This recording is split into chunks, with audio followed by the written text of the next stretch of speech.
Alright, so my message will be very simple, yet very essential sa ating pang-araw-araw na buhay. So in Psalms chapter 20, verse 7 and 8, can we read this one, mga kapatid po?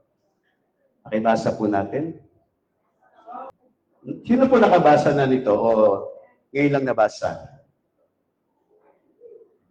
Dumana po ba ito sa inyong pandinig o mga mata na minsan nabasa niyo na ang talatang ito na binanggit po sa aklat ng Salmo kung saan sinasabi, some trust in chariots and some in horses.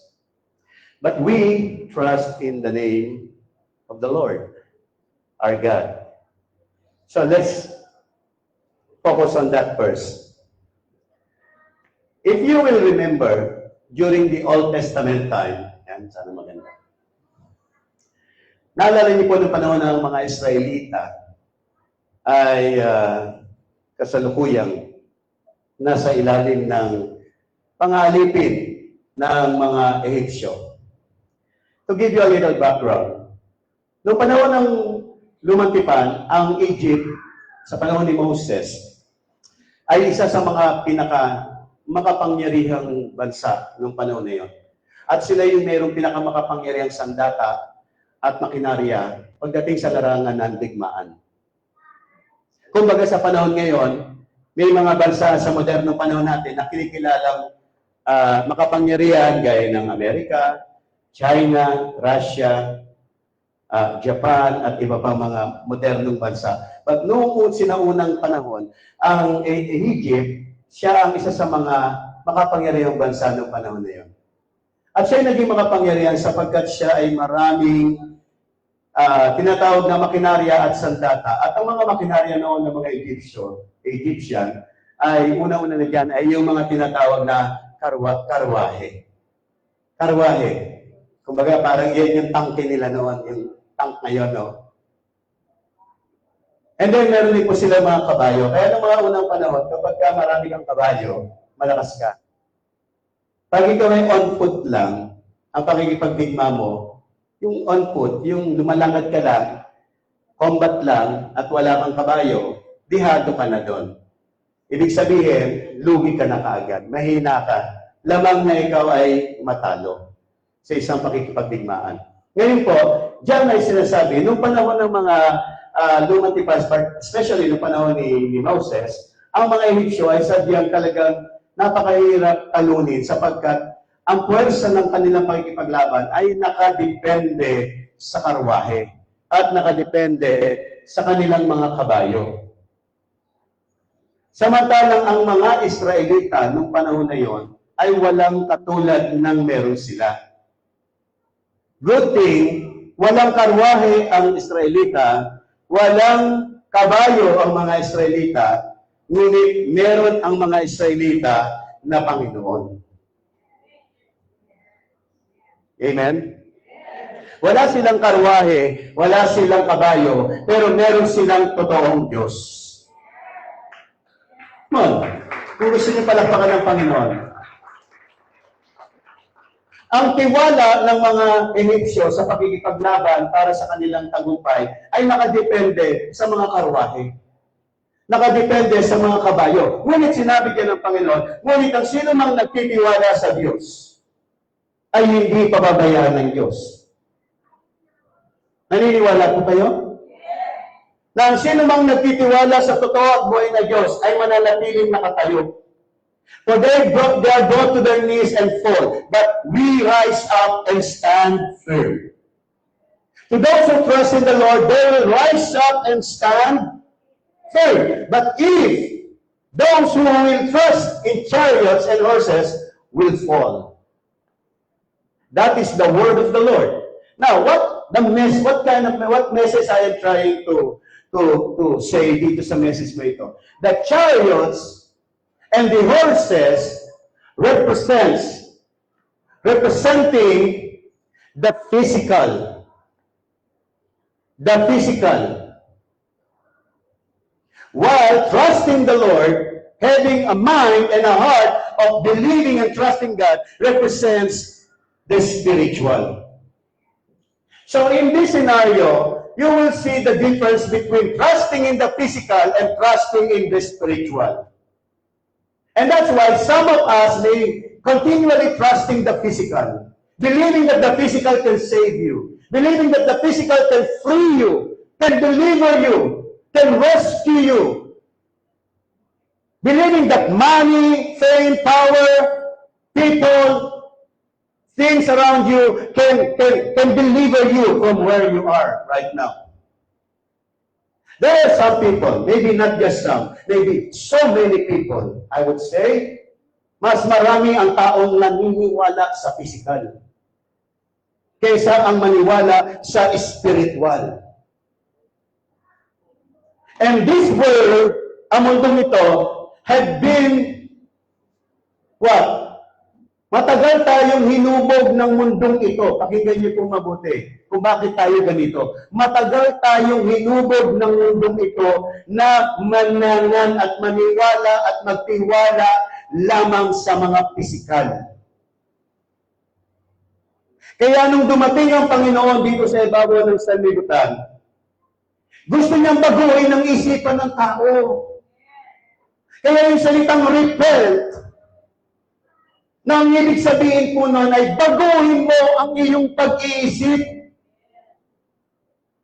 Isang pag-iisip na nasanay at nabuhay at nananangan na lamang sa mga bagay na nakikita. Na ngayon, ang gusto ng Panginoong Yesus natin ay turuan tayong ilipat ang iyong isip mula sa pananangan at pagtitiwala sa physical papunta sa spiritual. Yan ang isa sa mga tinatrabaho ng Panginoon. Gusto kanyang alisin. Gusto kanyang i-deliver from that kind of state of being kung saan ikaw ay nananangan sa chariots and horses of your life. You have chariots. We have chariots. Your chariots, pwedeng ang pamilya mo. Ang kabayo mo, pwedeng ang mga achievement mo, education mo, expertise mo, yung finances mo. Anything na meron ka ngayon, yan ay pwedeng maging chariots and horses ng buhay mo. Kung saan, hindi masyadong nagmamanifest sa iyo ang totoong paniniwala sa Diyos. Bigyan ko kayo ng halimbawa. Pag may nangyari sa iyo physically, okay? Ano naman mo agad naiisip at gawin? Manalangin na tumawag ng ambulansya.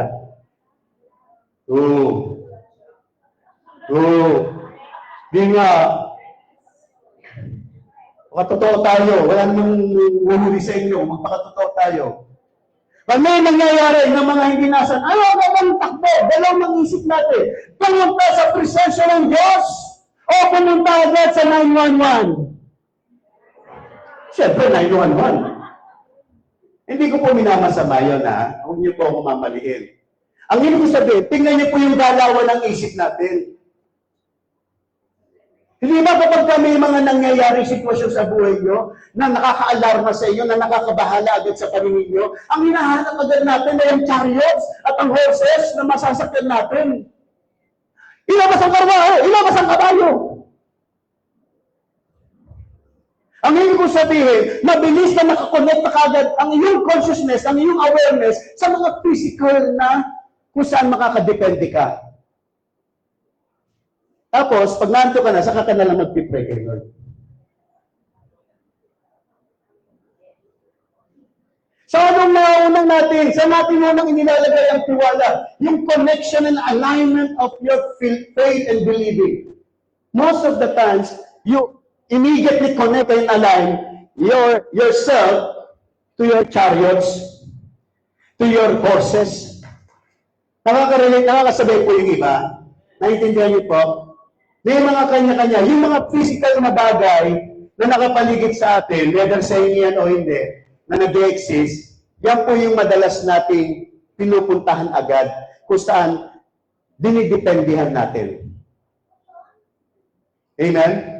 Alam niyo po ba, kapag kayo ay mas nagtitiwala sa chariots and horses nyo, nasasaktan ng Panginoon. God takes offense. He takes offense. Whenever He sees you putting your trust in your chariots and in your horses, nasasaktan ng Diyos. Remember, God is a jealous God. God is a jealous God. Isa sa mga pinagseselosan ng Diyos ay kapag nababasa at nararamdaman niya sa iyo na mas nagtitiwala ka sa mga pisikal. Danas ko na po yan.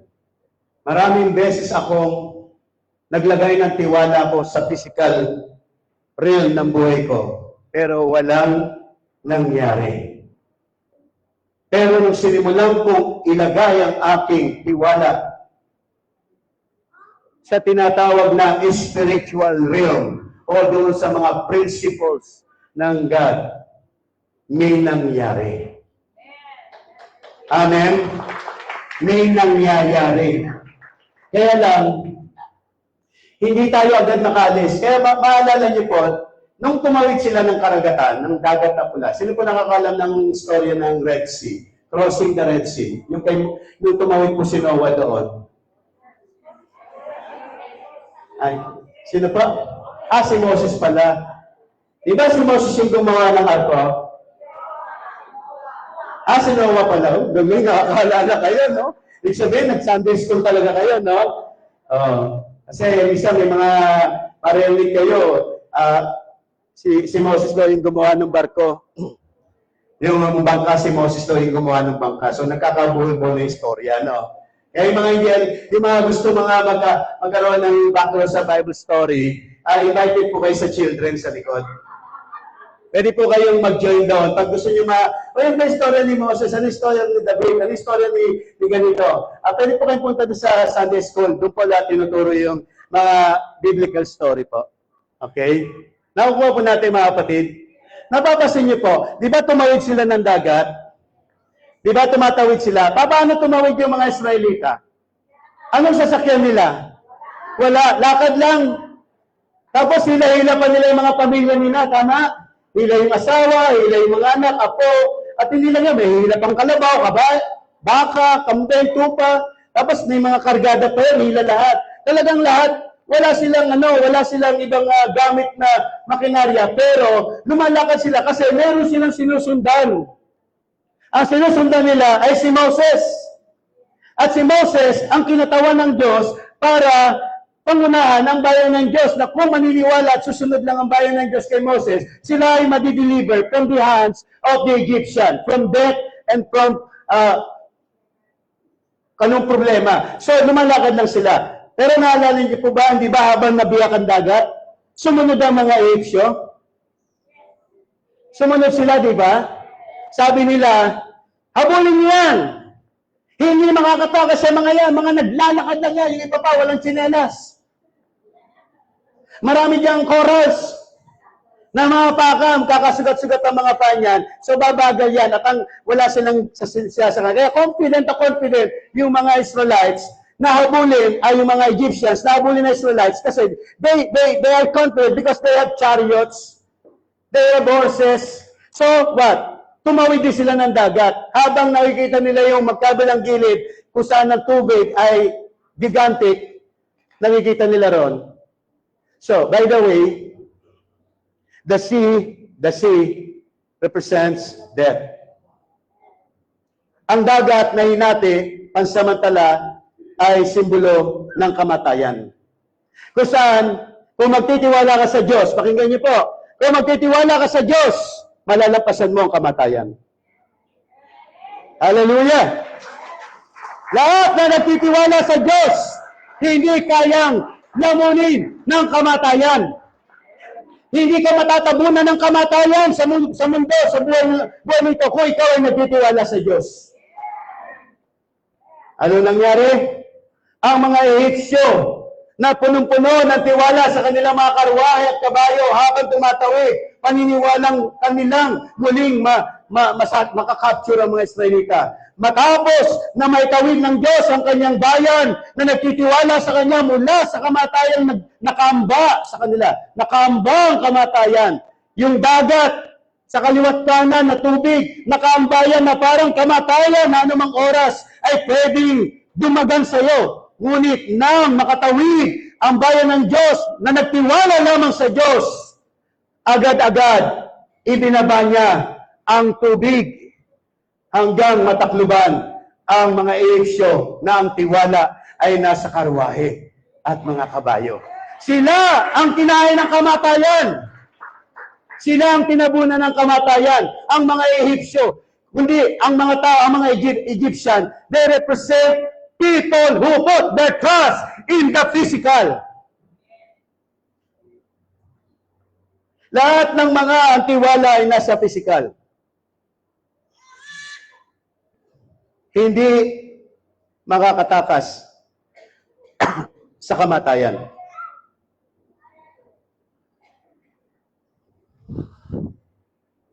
Naunawaan po natin, mga kapatid. Ito po isang pagsasalarawan sa panahon ng Lumang Tipan. Ang kahalagahan ng pananampalataya mo, hindi sa mga bagay na nakikita.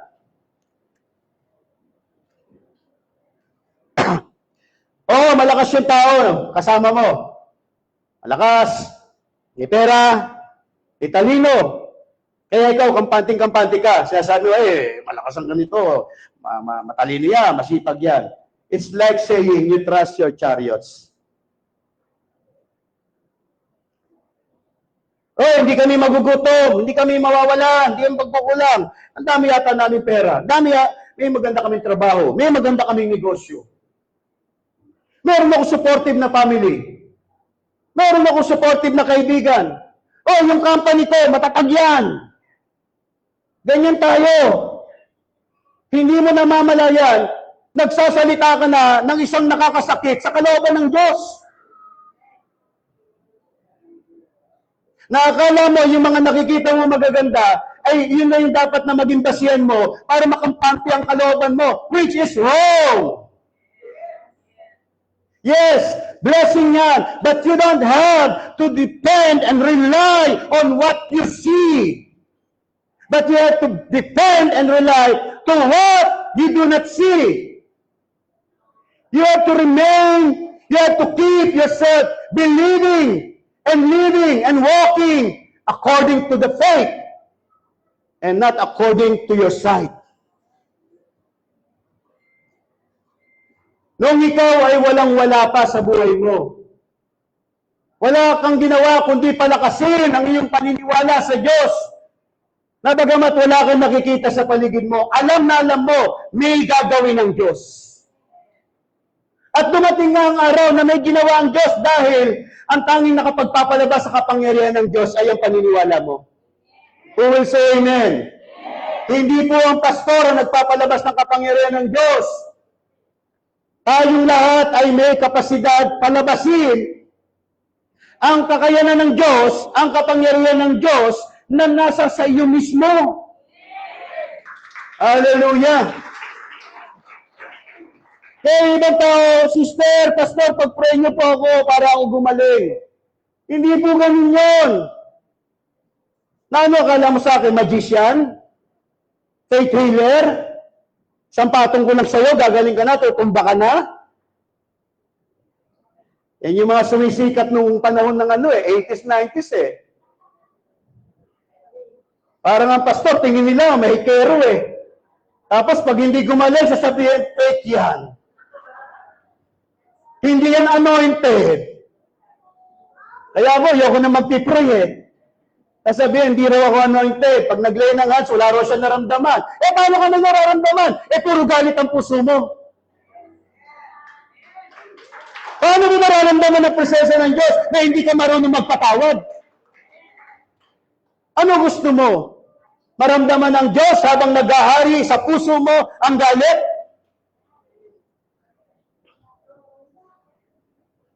Kaya nga po ang Panginoon, hindi rin po siya basta-basta nagpapagaling. Tinatanong niya muna yung tao, naniniwala ka ba? Kaya mo bang maniwala? Kasi kahit ako may paniniwala, kung ikaw walang paniniwala, hindi ka gagaling. Open your Bible in Mark chapter 9, verse 23. Bubuksan ko ang isipan nyo. Alisin natin ang mga isipan natin sa lumang kaisipan. Katulad lang na simpleng panalangin para sa kagalingan. Sino rito ang mga may karamdaman? Yan, may karamdaman kayo, honest lang naman kayo sa factual nyo. Pero ngayon pa lamang, isipin nyo na, galing na kayo.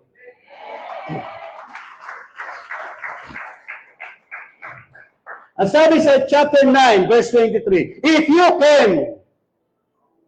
can what? Kung kaya mo, kayang alin? Kayang ano? Ano sinasabi ng Panginoon? If you can. Kung kaya mo, Lord, akala ko ikaw na bahala. Lord, akala ko Diyos ka, makapangyarihan ka. Bakit binabalik mo sa akin? Bakit binabalik mo sa akin ang trabaho? Ang sabi ng Panginoon, because can, C-A-N, refers to your ability. Amen? Kaya nga pag kayo ay sa classroom, di ba, sabi mo, may I, hindi can I. You can always go out. Anytime you want, you can always go out. Regarding the ability, your ability to go out, you are always able.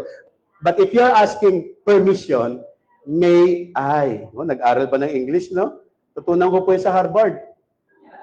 No, ako po yung nag-aral sa Kapitong Bundok.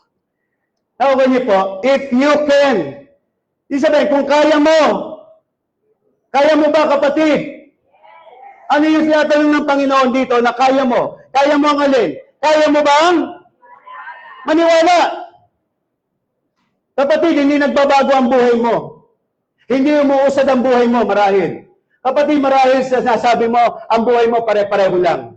Wala nangyayaring kakaiba. Mula na hanggang ngayon, same pa rin ang ikot ng buhay mo. Ang tanungin mo sarili mo, bakit? Maybe there's a problem. Hindi gumugulong pataas ang buhay mo because wala ka nito. Hindi mo ina-apply yung sinasabi ng Panginoon na kung kaya mong what? Kaya mong maniwala. Pag kaya ng isang taong maniwala, hindi pwedeng hindi uusad ang buhay niya. Hindi pwedeng hindi aangat ang buhay niya. Hindi pwedeng hindi gaganda ang buhay niya. Basta kaya mong maniwala, iyan ang sabi ng Panginoon, hindi ako. Kaya kunin natin itong hamon ng Panginoon. Kaya kapatid, tanungin niyo rin yung katabi niyo. Tanungin niyo po, kaya mo ba?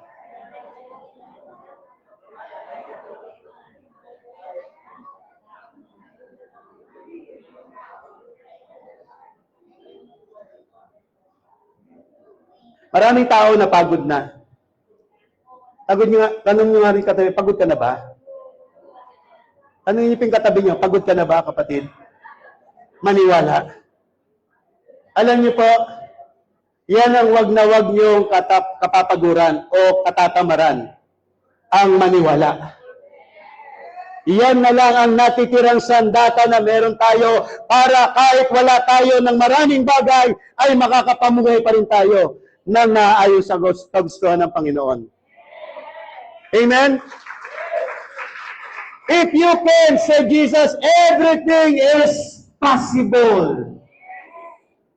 Possible. If you can, dugtungan natin, if you can believe. Jesus said, if you can believe, everything that you want, everything that you desire, everything that you ask in His name is possible. Hallelujah! Hindi pa ako nagsasabi niyan. Kaya huwag niyo pa akong sasabihan na extreme ako. Kung may sakit ka ngayon, alam mo ba, miski hindi ka pumunta ng doktor, gagaling ka. Kahit hindi ka uminom ng gamot, pwede kang gumaling. Hindi pa, hindi ako nag-aano sa inyo. This is the word of the Lord.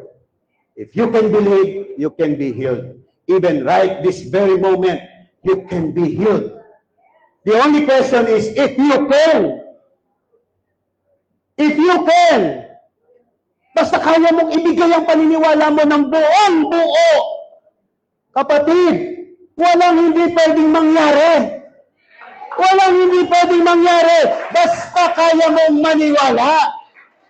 Kaya tanungin mo sarili mo, kamusta ang paniniwala mo? Straight ba? Pataas ba? Solid ba? O ang faith mo kay Lord ay pagewang-gewang na hindi malaman, pagiling-giling, na hindi alam kung saan ang direksyon, tataas, bababa, liliko sa kanan, liliko sa kaliwa. Ano ba lang faith na yan? Hindi mo madisiplina, hindi mo maturuan na sarili mo, ibigay ang buong paniniwala mo para makamit mo ang hinahangad mo.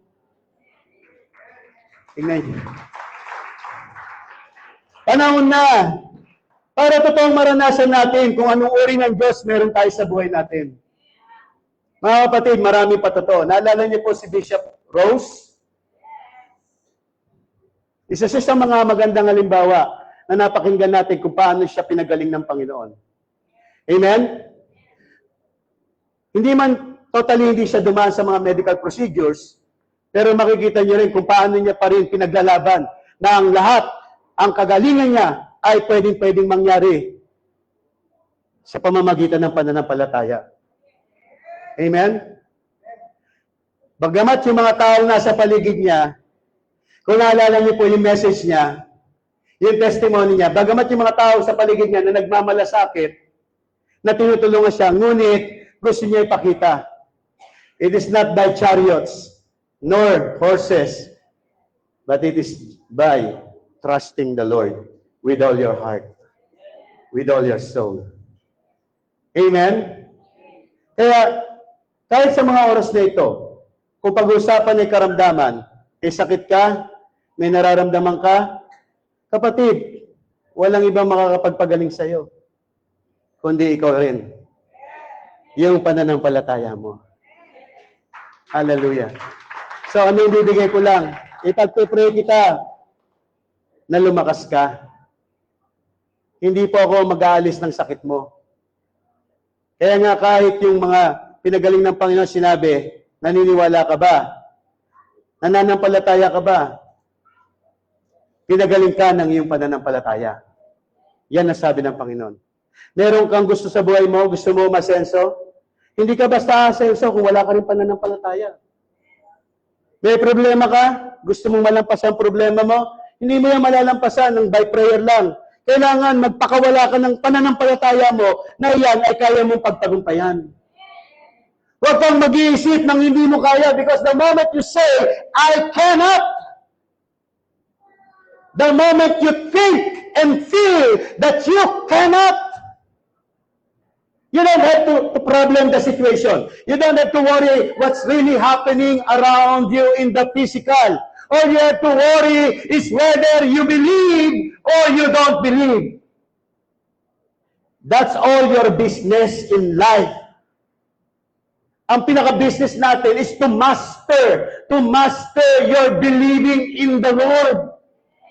To master your believing to the unseen, which are the principles of God that affects us all the time.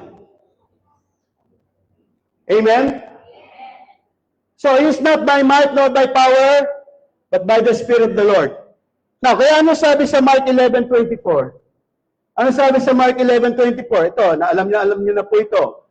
Ano sabi po rito? Therefore, I tell you, whatever you ask for in prayer, believe. Diyan tayo madalas nagkakaproblema. Pray ka ng pray. Hingi ka ng hingi. Ang dami mong gusto. May problema ka sa believing mo. Anong sinasabi kong problema sa believing mo? Hindi mo mai-align, mai-connect yung state of being mo, which is your mind, emotion, and will. Hindi mo magawang turuan ang iyong isip, damdamin, at kalooban, kumonekta at maniwala doon sa sinasabi ng Panginoon. Mas naniniwala ka doon sa nakikita ng mata mo. Hello? Alam niyo po, kwento ko lang. Nagpunta po kami ng Ilocos ng aking pamilya. Nakita niyo po doon sa post ko, umikot po kami, nag-loop kami. Loop, as in literal, inikot namin yung Luzon.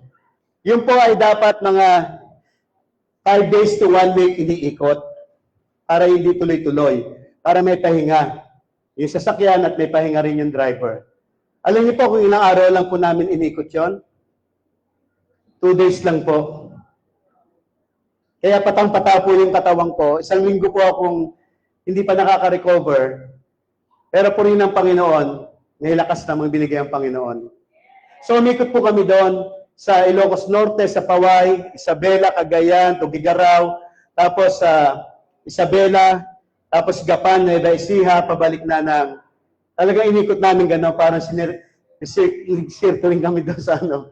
So halos sa 48 hours siguro, yung pinaka-driving ko doon, mga tinatawag na maybe mga 43 hours driving. 5 hours lang yung tulog at yung tinatawag na stopover. Kaya hindi po kami namasyal noon. Kasama namin ang baby namin, nakikipagsabayan. Bakit po ako pumunta doon?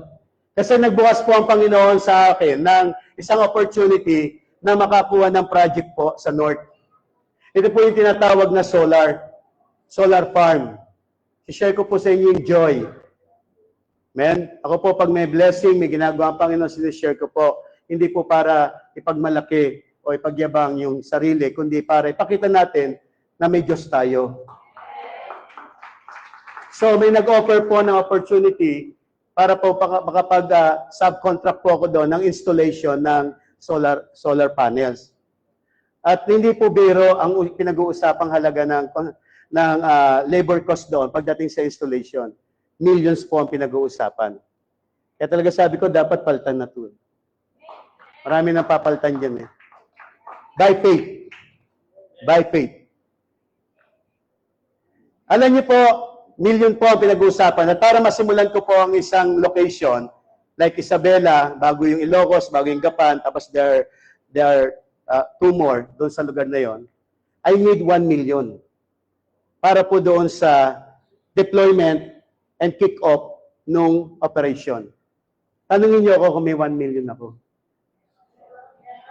Sa bulsa, wala po. But in my spirit realm, I know there is. I know there is. Kung titignan ko ang status ko ngayon, wala po akong ganong halaga. Wala po. Pero hindi ko po siya tinanggihan. Hindi ko po siya inatrasan. Hindi ko po siya pinanghinaan ng loob. Dahil alam ko, Lord, binigay mo to. Alam ko rin, kasama na rin yung pondo nito. Na ibinigay mo na rin. Tatanong, Pastor, saan? Kanino? Hindi ko rin alam. Kasi pag naniniwala ka sa Diyos, hindi mo alam. Hindi mo talaga alam kung saan manggagaling ang galawan ng Diyos. Pero pag naniwala ka, magbubukas na lang dyan kung saan-saan ang mga pintuan na opportunity para tugunan ang iyong pananampalataya ng Panginoon. Amen? Ganyan-ganyan kumilos ang Diyos. Hindi niya nasasabi, anak, ikaw ay ganito kasi, ganito, punta ka doon sa ganito, kaya kasi ganito. Basta ang gusto lang ng Panginoon, maniwala ka lang, i-feel mo lang, ariyin mo na anumang hiningi mo sa kanyang pangalan, ay pinanggap mo na. Hindi ka mananangan. Kasi, alam mo, magkakapondo ako kasi meron akong matalik na kaibigan na mayaman, na pautangin ako, pahiramin ako. At saka meron din akong pamilya na magulang na mapera at mayaman. Pahiramin din ako noon.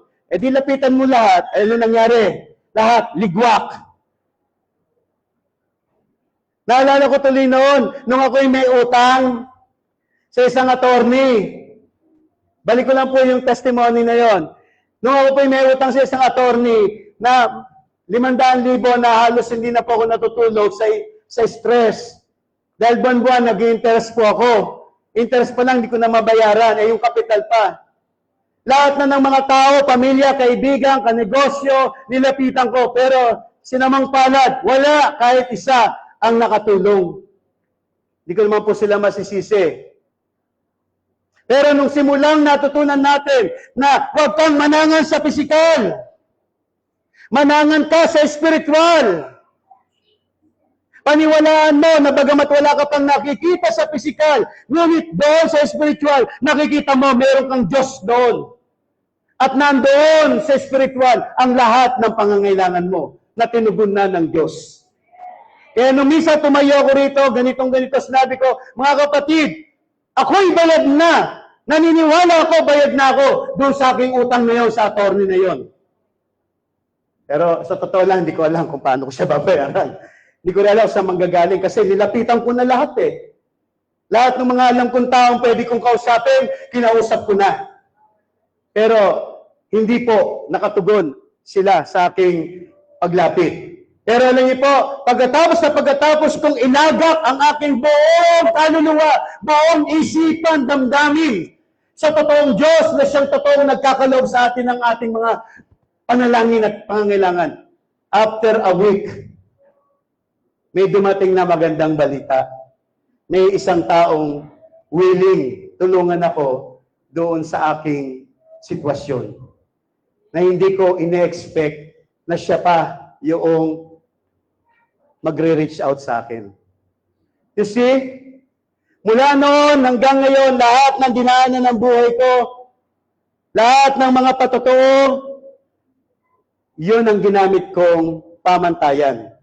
Living by faith and not by sight.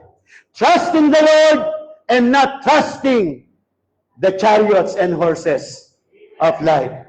Amen? And now, brethren, kung kaya nyo rin pong gawin yan, pwede rin mangyari sa inyo. Itong project ko po, ipanalangin nyo rin po, mga kapatid. Kasi alam ng Diyos ang puso ko. Naming mag-asawa, gusto naming i-bless ang church na ito. Ngunit, panalangin nyo rin po na proteksyonan at maging successful po ito along the way. At of course, ma-provide yung aming needs dahil the moment ito po, buksan na ng tuluyan ng Panginoon, we have this promises and commitment to God na talagang maging channel of blessing tayong lahat. Amen? Maging channel. Kasi tayo po, pinagkapala ng Diyos, hindi lang po yan para sa sarili natin. Hindi lang po yan para sa atin. Hindi lang din para sa pamilya natin. Kundi lalo na, tayo ay pinagyayaman ng Diyos kasi para ang tahanan ng Diyos mapagpala rin ng Panginoon. Amen? Now, lastly po, last na po. Okay. Maga ko po kayo pauwiin. Doon kayo natuwa no? Huwag naman kayo masyado pahalata. Magtampo si Pastor Rene. Si Pastor Rene po ay nasa Nasugbo, nagbabahagi ng mensahe ng Diyos. Mark 9:24. Pakibasa po natin, Mark 9:24. Dito na po ako tatapos po sa Mark 9:24. Ang sabi po dito, immediately, the boy's father, hindi po ako yun in the boy's father, hindi po ako yun. Exclaim, I do believe.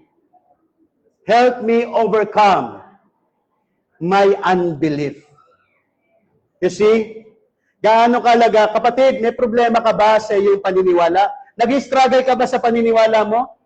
Nahihirapan ka bang maniwala talaga? Nahihirapan ka? Gayahin po yung tatay dito, nanalangin siya. Panginoon, tulungan mo ako sa aking unbelief. You have to resolve that problem. That is the problem of many people. Are you listening? Nakikinig po kayo? Yan po ang suliranin ng maraming tao. Yung lack of believing o yung unbelieving. Amen? Pag kulang ka o wala kang paniniwala, kapatid, manalangin ka sa Diyos, napalakasin ka para matuto kang maniwala. Alam niyo po, di ba sabi nga, I can do all things through Christ who strengthens me. So ano yung strengthen sa'yo ng Panginoon? Ano pinalalakas niya sa'yo? Kung siya ay nasa sa'yo at pinalalakas ka niya para magawa mo ang lahat, ano yung pinalalakas niya sa'yo? Yung paniniwala mo. Yan malinaw Para tukoy natin, ano yung pinalalakas ng Panginoon sa loob mo?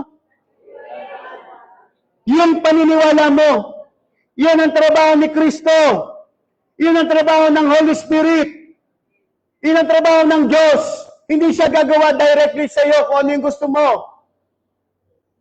Ikaw ang gagawa noon sa pamamagitan ng iyong pananampalataya at dahil palalakasin ka ng Diyos, lalakas ang pananampalataya mo.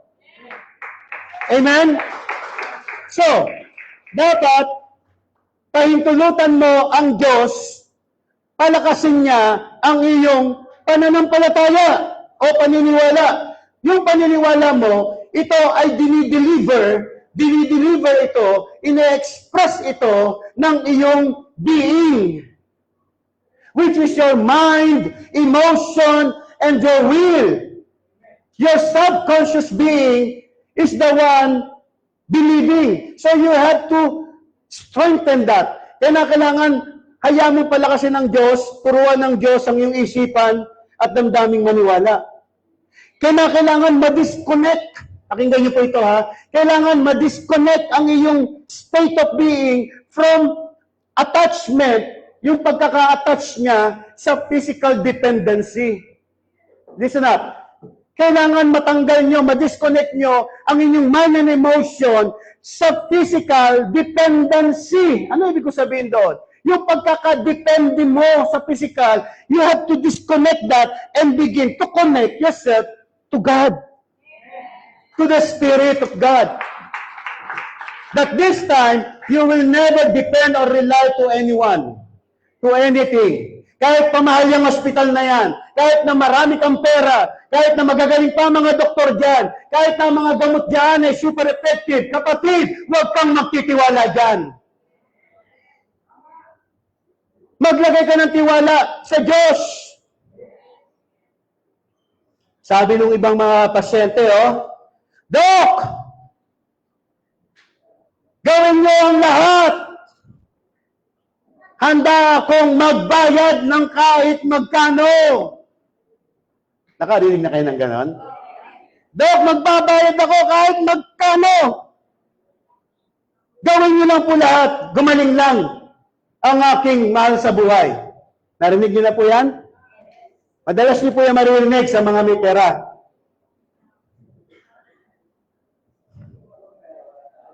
Tama? Tama po ba? Siyempre naman may pera ka eh. Diba? Gawin niyo lahat. Gumaling lang po yung aming nanay, yung aming papa, yung aming anak, o kung sino man yan. Handa niyong bayaran ng kahit magkano. Imagine that. Kahit ikaw uubos pa ng pera niya yan, ng yaman niya, gumaling lang. Handa siyang ibigay lahat. Amen? Kaya nga tingnan niyo nangyari doon sa babaeng duguan ng 12 taon. Siya yung nagsabing, Dok, matanggal mo lang ang pagdurugo ko ng 12 taon. Kahit buong yaman ko, iibigay ko, gumaling lang ako. Ano nangyari sa babae? Gumaling ba? Gumaling po ba yung bleeding woman? Hindi. Ano nangyari sa bleeding woman? Nahubaran, nawalan ng yaman, nawalan na ng kakayanan, gamutin ang kanyang sarili dahil ultimo doktor, wala kang pera, wala kang healing. No money, no healing. No money, no healing. No money, no healing. Kasi para sa kanila, akala nila, ng ibang tao, pag mapera ka, marami kang pera, at kaya mo magbayad sa pinakamahal na ospital, pinakamahal na doktor, pinakamahal na gamot, iniisip mo, gagaling ang iyong pasyente. Kapatid, lilinawin ko sa iyo, masyado mong pinahihirapan pa ang buhay mo. Itataya mo pa lahat ng pinaghirapan mo, ang simple lang ng sinabi ng Panginoon. Hindi mo kailangang ubusin ang yaman mo. Hindi mo kailangang ibayad ang lahat ng pinaghirapan mo. Sa ospital, para gumaling ka, magbabayad ka ng pera. Pero sa Diyos, kung gusto mong gumaling, magbabayad ka lang ng paniniwala mo. Hallelujah! Magbabayad ka lang ng pananampalataya mo. Yung totoong pananampalataya, ha? Pero kung hindi mo talaga kayang totoong mananampalataya, dapat may pera ka. Lahat ng mga walang pera, praise the Lord! Basta may paniniwala kayo, maski wala kayong pera, hindi kayo magkakasakit. At kung magkasakit man kayo, mabilis kayong gagaling. Ako po, pagkatapos ko sa Ilocos, ako po ay nanikip ang dibdib ko na parang hihikain ako. Pero hindi pa ako nag-isip ng gamot. Hindi ako nag-isip ng kahit anong papacheck up ako, magpapahinga. Basta alam ko lang, I am healthy. And hindi ko siya in-entertain. Hindi ako nabahala. Hindi ako parang nag-alala na baka hikain uli ako. Asthmatic po kasi ako eh. Kumbaga, hindi ako nag-alala o natakot na baka lumala. Basta, move on lang ako, normal lang. At ang iniisip ko ay kung ano pa yung gagawin ng Panginoon. Ngayon, wala. Normal. Wala na yung paninigip ng dibdib, wala yung ubo. Normal lang. Kasi pag po tayo masyadong naglalagay ng awareness sa mga physical, binaramdaman ka ng konti, mayroon ka lang na-feel na konti, hindi ka na makatulog. Hindi ka na matakali. Iniisip mo na kaagad, check up, check up, check up, check up. Kakapa-check up mo, yung isang sakit mo, naging 2. Pagkatapos ng isang araw, 3 na. 4, 5. Ang galing ng mga doktor, mag-multiply ng sakit. Lalo na pag may pera ka. Inu-multiply talaga nila yan. Lalo-lalo na kapag ka meron kang card. Ubus yan, ubus yan. Magkano po ang pondo niyo sa health card? 500,000 po. Okay, good. Sige, saksakan niyo lahat yan. Daan lahat ng laboratory dyan. Hindi ko naman po sasabing lahat ng doktor, pero that's the norm. Amen? Pag nakita nila may kapasidad ka, wala silang pakialam. O ano na lang yan. Miski pwede namang hindi. Miski pwedeng pwedeng wala. Pero, real talk lang talaga. Mas maganda na ito sinasabi ng Panginoon. Kung kaya mong maniwala, kapatid, libre ka. Kaya pag kayo may nararamdaman, ito ang aking iwanan sa inyo. Pag meron kayong mga dinadaan na nararamdaman, mga kapatid, i-practice natin yung sinabi ng Panginoon. Magbago na tayong lahat. Wala tayong pinagkaiba sa mga hindi Kristiyano eh. Sorry to say Kristiyano tayo, may Diyos tayo. Pero kung umasal at umakto tayo, para din tayo hindi mga Kristiyano. Yung nilalakaran nila, same lang din ang lakad natin. Walang pagkakaiba. Kaya anong testimony natin? Hindi tayo makagawa ng patotoo, na ibang-ibang patotoo, na para mamangha sila na mayroon tayong Diyos. Ang nakikita nila, you see, I told you, maganda rito sa ganito, magaling dito, buti na lang dito ka rin pumunta sa pinuntahan ko. There is no testimony. Let us put first ang God sa pinagtitiwalaan natin. Amen? God is in you and me. Nasa atin ang Diyos. Huwag niyong mamalitin yung Diyos na yan. Huwag niyo laging kakapiranan ng practicality ang Diyos mo. Masyado tayong practical. Pag sinabing practical, we always base our thinking and decision and choices and judgment based on the physical circumstances, situation. We always make excuses to God by becoming so practical person. God does not want you to be practical. He wants you to be spiritual. Gusto ba ng Diyos tayo, practical o spiritual? Ano gusto ng Diyos sa iyo? Kung gusto, sa tingin mo, ang Diyos mo ay pang-practical, hindi mamuhay kang practical. Lumakad ka dyan. Pero sa lahat ng mga may totoong pananampalataya, kaya siya sabi nga, walking in the Spirit, living in the Spirit. Amen? That means you are a man, but you are spiritual. You are a man in the flesh, in the body, but living according to the Spirit. You are in the physical, but you do not live by sight, but you live by faith. Yan ang ibig sabihin ng pagiging believer ng Panginoon. So mga kapatid, sa umagang ito, naway tulungan tayong lahat ng Diyos. Palakasin ang ating pananampalataya.